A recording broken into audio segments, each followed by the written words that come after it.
He said, I'm the guy she's leaving with tonight. It was supposed to be a normal Friday night.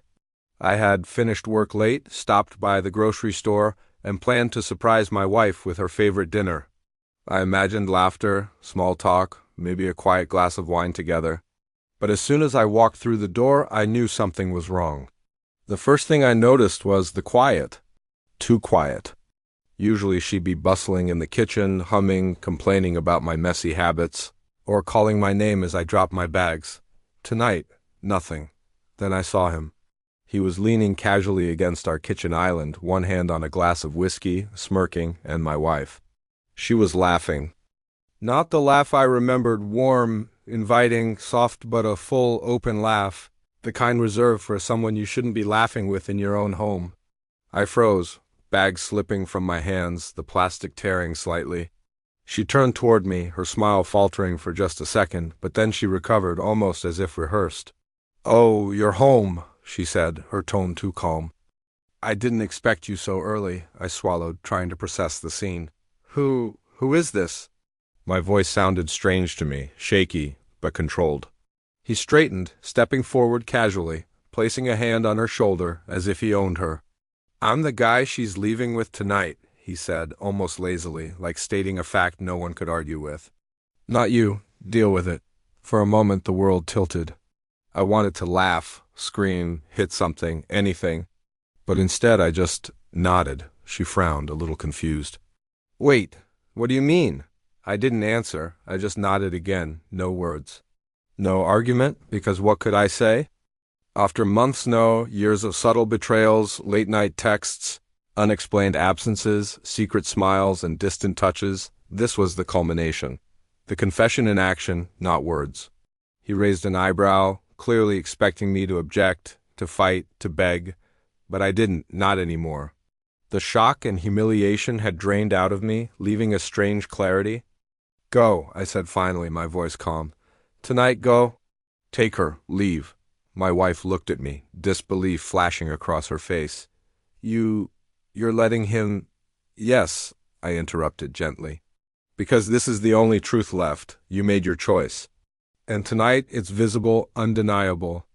You don't need me to witness it. You live it." He looked at me incredulous, then smirked. "Well, you're accepting this pretty easily?" "I'm accepting reality," I said.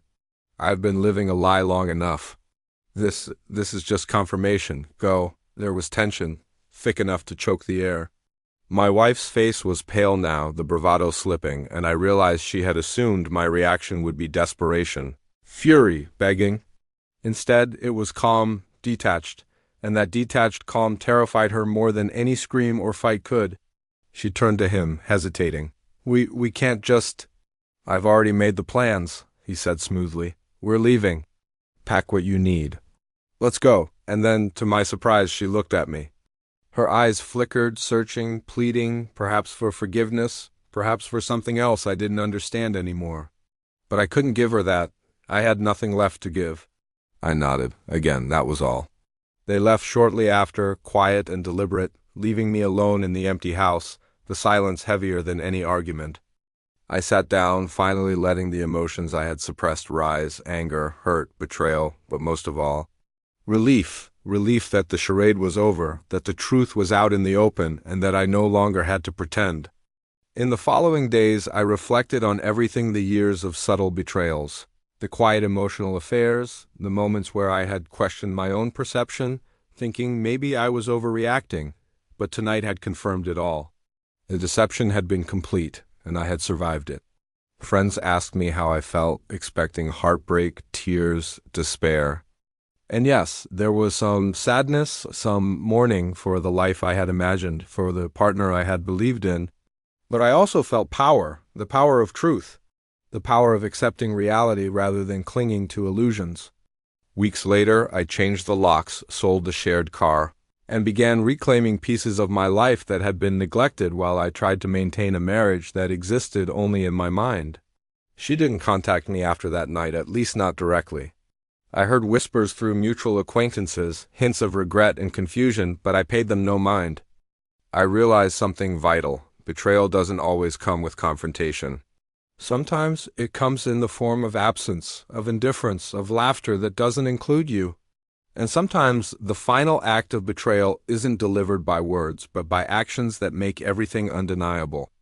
And sometimes the only way to survive it is to simply nod, accept it, and walk away stronger than you ever imagined.